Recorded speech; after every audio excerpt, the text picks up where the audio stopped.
before we play our last piece, I have quite a few thank yous to give out. Number one, to my fellow staff members who do a whole lot. I do a lot of the talking, but they do a lot of the working. And so, Mr. Gunn, Ms. Roebuck, and then this semester we've also had Mr. DJ Carpenter helping us, especially with our percussion through the middle school and in the high school. They're all hidden backstage here, but how about a hand for all of my staff members?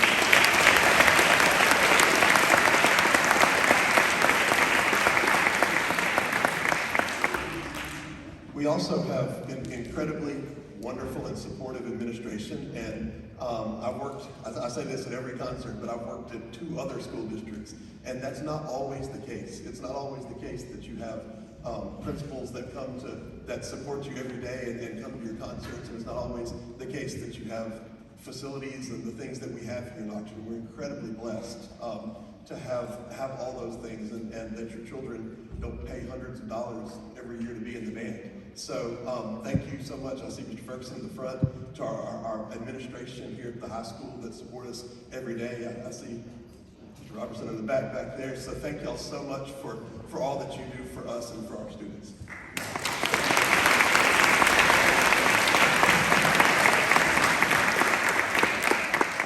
And last, but certainly not least, you, the parents.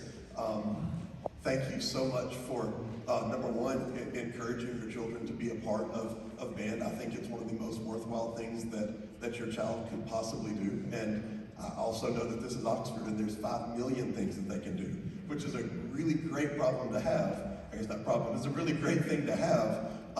So I know that it does take some prodding from you, the parents, to keep them involved with our program, and I thank you so much for that. I love your kids. They're great kids. They work hard, and they make my job easy and fun and rewarding. So thank you, parents, for that.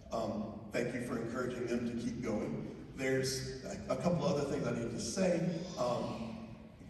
We have the band banquet coming up this next Monday. I've been telling your kids about it. I think I sent out emails and stuff like that. Tickets are $10. And we have Ms. Rebecca James in the back here, one of our Band Booster board members. If you would like to purchase a ticket from her tonight, you absolutely can. Or if you would like to send that with your kids, we'll take it up in class as well. Either one works. I just wanted to make sure that if you wanted to, she is back here and you can do that. I think that's the end of my things that I should write these things down. If I were smart, I'd write them down, but I'm not smart. So thank you so much for being here tonight. We're going to close our concert with music from La La Land.